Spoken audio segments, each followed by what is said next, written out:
Good evening, 11th class. I hope that you all are fit and fine at your home.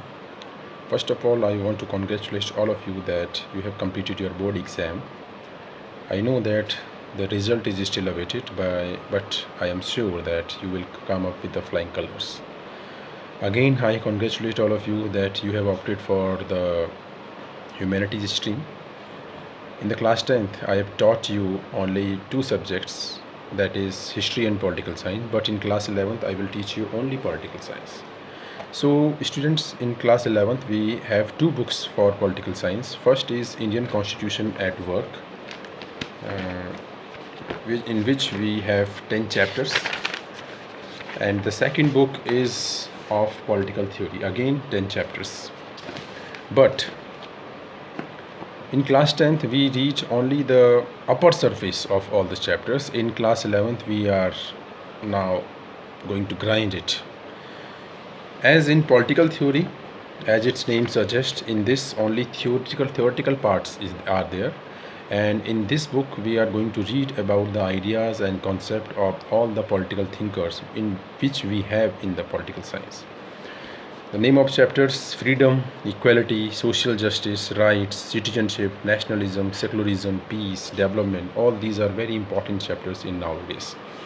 So in this political theory book, we are going to read about the ideas of all the political thinkers about these topics. And in the second book, that is Indian Constitution at Work, as its name suggests, we have 10 chapters: constitution, why and how, why we need constitution, rights, fundamental rights and other important rights, and the constitution amendment also.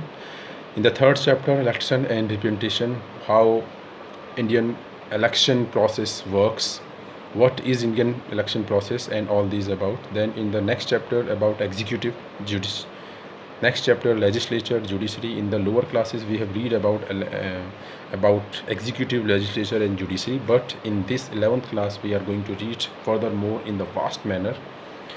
Then federalism, as you know that in class 10th also we have the same chapter, federalism, but in the class 10th we only discuss about how Indian federalism work.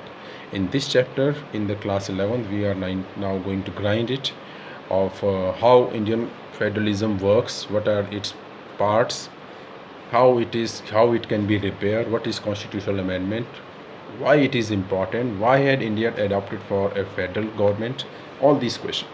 Then in the 8th chapter it is about local government, which we have already read about in class 10, but it is in a very short, in only one page. Here it is of one chapter. In the ninth chapter, constitution as a living document, and in the 10th chapter, which is very important, the philosophy of Indian constitution. So I hope that all of you have bites your book. We will go in the next video, we will go in the first chapter, constitution, why and how, and through this we will know how our constitution, why do we need a constitution, how does it work, which we will go through in this chapter. So till then, goodbye.